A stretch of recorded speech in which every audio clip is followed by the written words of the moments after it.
بلبلیں پڑھتی ہیں کلمہ نور کا، صدے کلمے نور کا آیا ہے تارا نور کا۔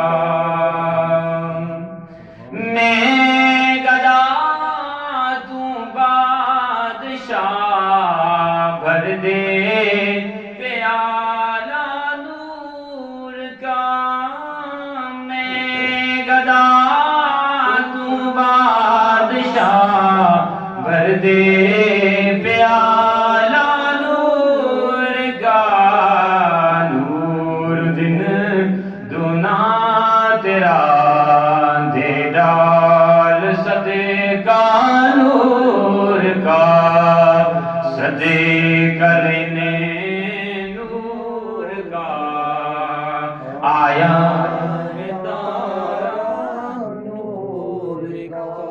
تاج والے دیکھ گئے، تاج والے دیکھ کر تیرا امامہ نور کا۔ تاج والے دیکھ کر تیرا امامہ نور کا، سر جھکاتے ہیں الہی بول بالا نور کا، سر جھکاتے ہیں الہی بول بالا نور کا۔ تیری نسل پاک میں ہے بچہ بچہ نور کا، تیری نسل پاک میں ہے بچہ بچہ نور کا۔ تو ہے نور تیرا سب گھرانہ نور کا، تو ہے نور تیرا سب گھرانہ نور کا۔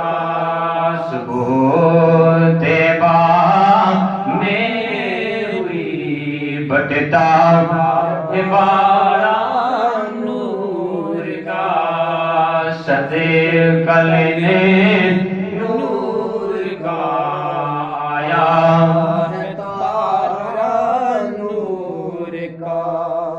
حمد و ثنا کے بعد میرے نہایت محترم عزیز دوستوں اور بزرگوں، بھائیوں اور پردہ نشین میری مائیں بہنوں، سب کو میری طرف سے السلام علیکم ورحمۃ اللہ وبرکاتہ۔ حضرات گرامی، جب جمعۃ المبارک کی اذان ہو جائے تو تمام کام کاج چھوڑ کر مسجد میں آ جایا کریں۔ یہ حکم قرآن کا بھی ہے، اللہ کا حکم۔ جو کلام ہے وہ تو رب کا کلام ہے، تو جب ہم رب کا کلام پڑھتے ہیں تو سمجھ لو یہ اللہ کا حکم ہے۔ اور جب حدیث پاک پڑھتے ہیں تو سمجھ لو یہ محمد مصطفیٰ، احمد مصطفیٰ، تاجدار انبیاء، امام الانبیاء حضرت محمد صلی اللہ علیہ وآلہ وسلم امام الانبیاء کا فرمان ہے، اور حدیث قدسی بھی ہے، اور حضور کا فرمان بھی کہ جب جمعۃ المبارک کی اذان ہو جائے تو تمام کام کاج چھوڑ کر دنیاوی مسجد میں آ جائیں۔ تو حضرات گرامی، میں نے چونکہ آپ کے سامنے جو آیات کریمہ پڑھی ہے، پچھلے جمعۃ المبارک میں میں نے آپ کے سامنے جو بیان کیا وہ تھا تحویل قبلہ، بیت المقدس اور کعبہ شریف کے حوالے سے، کہ میرے آقا دو عالم صلی اللہ علیہ وآلہ وسلم نے کیسے اپنا یوں چہرہ اقدس، چہرہ مبارک والضحیٰ کا چہرہ نماز میں رکوع کی حالت میں ہیں اور یوں پھیر دیا، اور سارے صحابہ کرام نے آپ کی ابتدا میں یوں رخ پھیر دیا، کسی نے کوئی بات نہیں کی۔ کیوں؟ پتا تھا ان کو کہ جو کچھ بھی ہیں یہ حضور ہی ہیں، ہمارے رہنما بھی حضور ہیں، ہمیں راستہ بتانے والے بھی حضور، کل حشر والے دن ہماری شفاعت کرنے والے بھی حضور ہیں۔ یہ صحابہ کرام کا عقیدہ تھا۔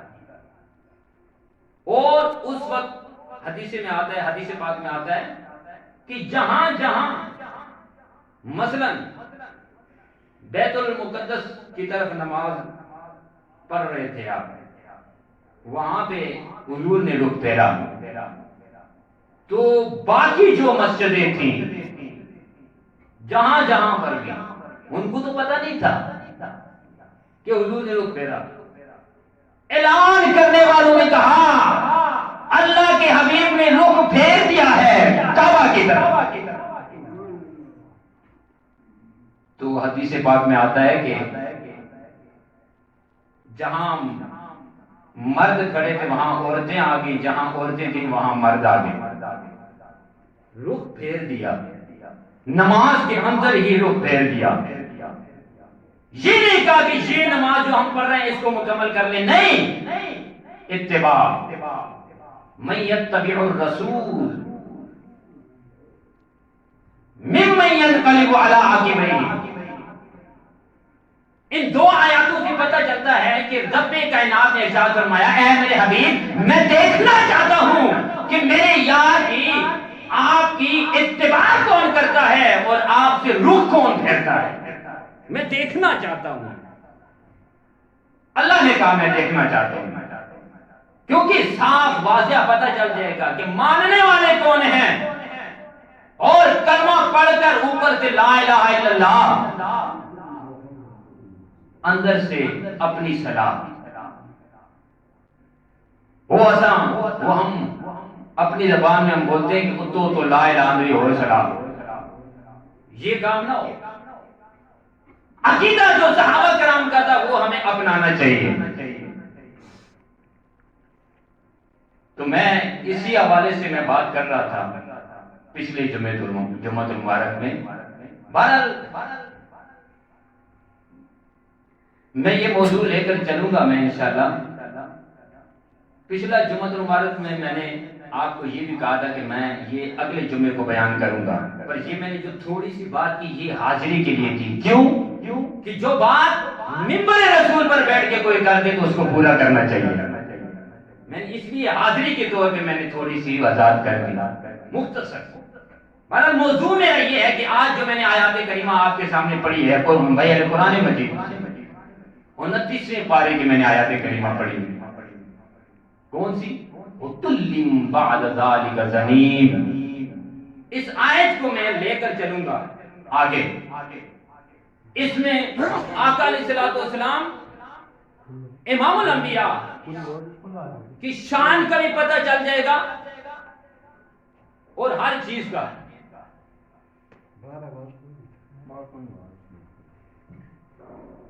جیسا کہ رب کائنات نے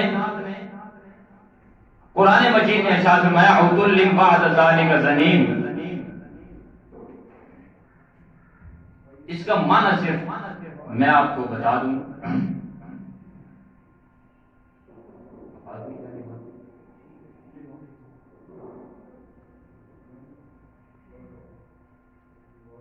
رب کائنات نے ارشاد فرمایا کہ یہ جو شخص ہے،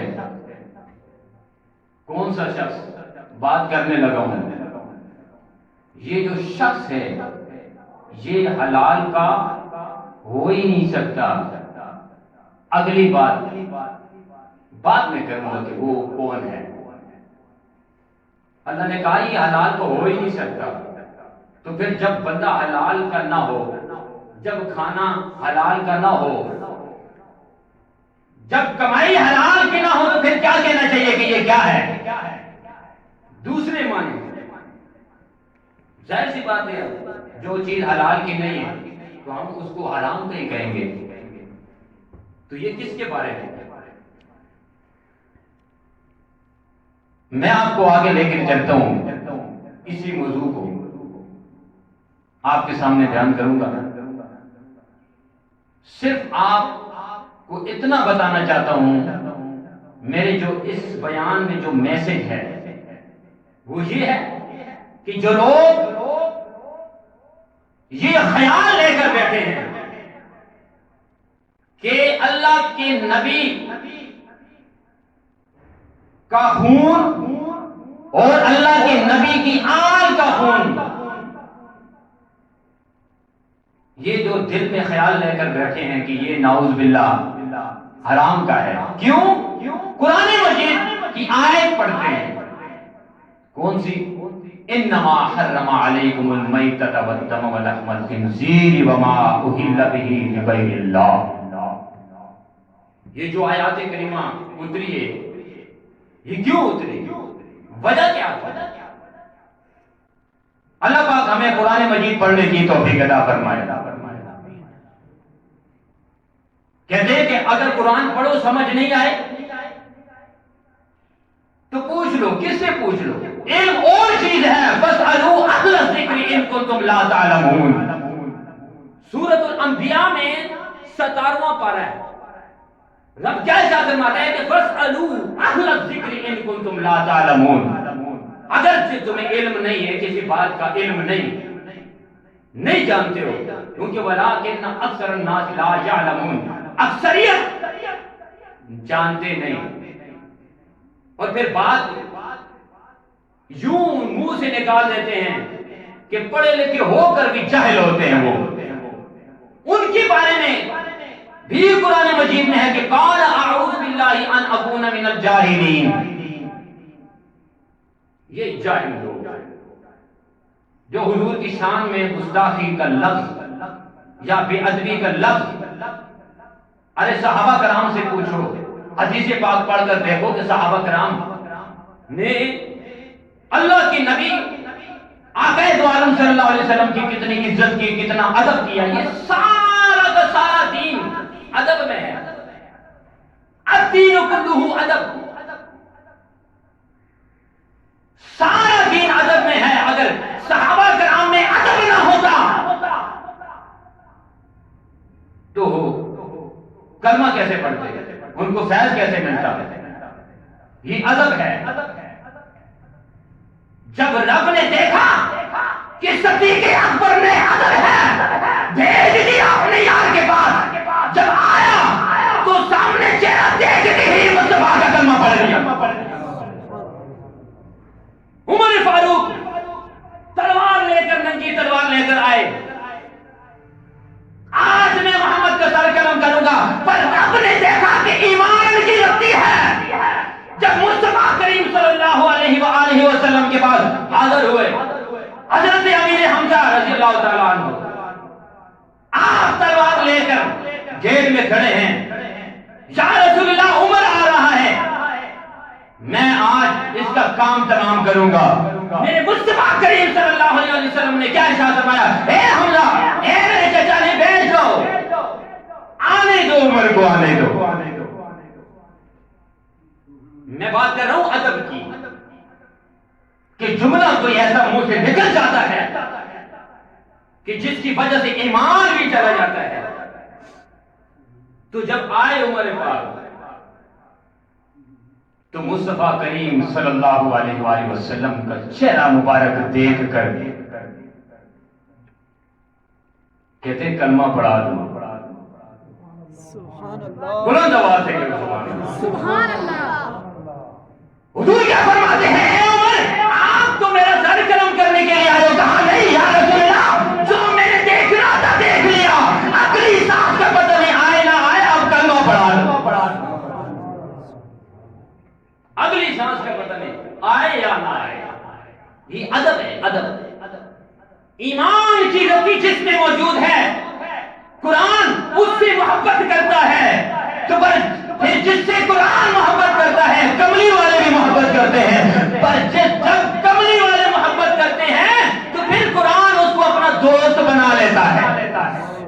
قرآن اس کو اپنا محرم بنا لیتا ہے، پھر وہ پڑھ رہا ہوتا ہے جہاں سننے والا بائیں بھی جھوم جاتا ہے، کہتا ہے یہی تو ہے یہ عاشق رسول۔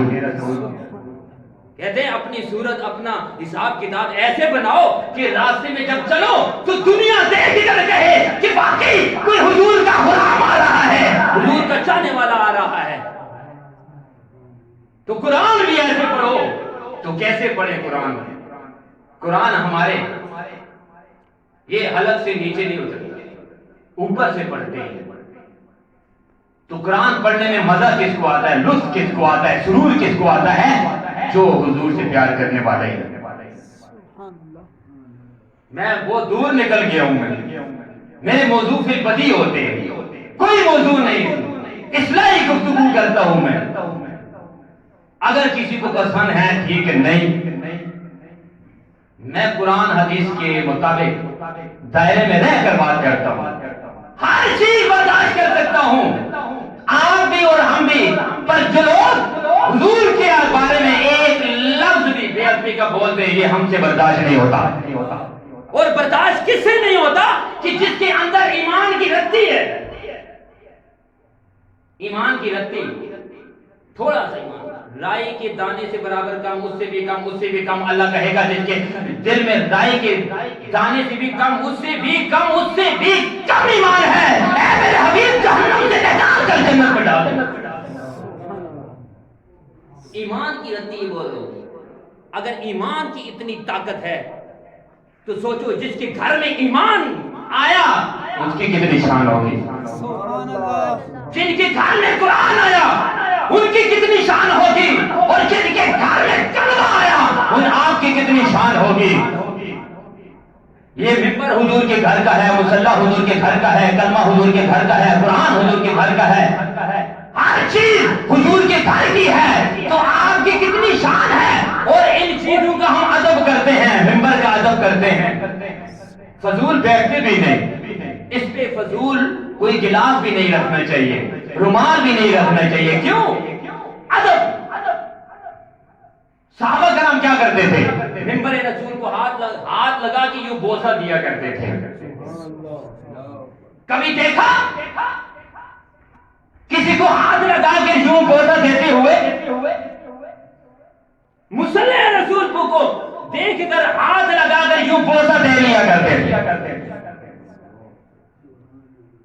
آج دیکھو تو یہ بات ہوئی آتی ہے کہ جو جاہل لوگ ہیں وہ مصلی رسول پر بغیر اجازت پاؤں بھی رکھ دیتے ہیں، بغیر اجازت ادب سے باہر نکل کر ممبر رسول پر بھی بیٹھ جاتے ہیں۔ اور ممبر پر بیٹھو تو ادب سے بیٹھو، عاجزی سے بیٹھو۔ تو میں بات کر رہا تھا بہت لمبا دسالی کا زمین، اس آیت کی یہ میں اگر گفتگو کروں تو بہت طویل لمبی گفتگو ہے، مختصر سی بات کروں گا میں اختصار کے ساتھ۔ تو سب سے پہلے تو یہ ہے کہ قرآن ہم پڑھتے ہیں، اور ایک عام بندہ اگر بات کر لے نا، جاہل بندہ، ایک عام بندہ جس نے نہ کوئی قرآن پڑھا ہے نہ کوئی قاعدہ پڑھا ہے، کچھ بھی نہیں پڑھا، وہ اگر بات کر دے کوئی الٹی سیدھی تو کوئی بات نہیں، کیوں؟ اس کو پتہ نہیں۔ جیسے مسئلہ سنو، جیسے کوئی چوری کر لے اس کو کوئی گناہ نہیں، غلط کام ہو گیا اس سے کوئی گناہ نہیں، تب تک گناہ نہیں جب تک اس کو پتہ نہیں کہ چوری کی سزا کیا ہے، غلط کام کروں گا تو کیا ہوگا۔ جب اس کے کام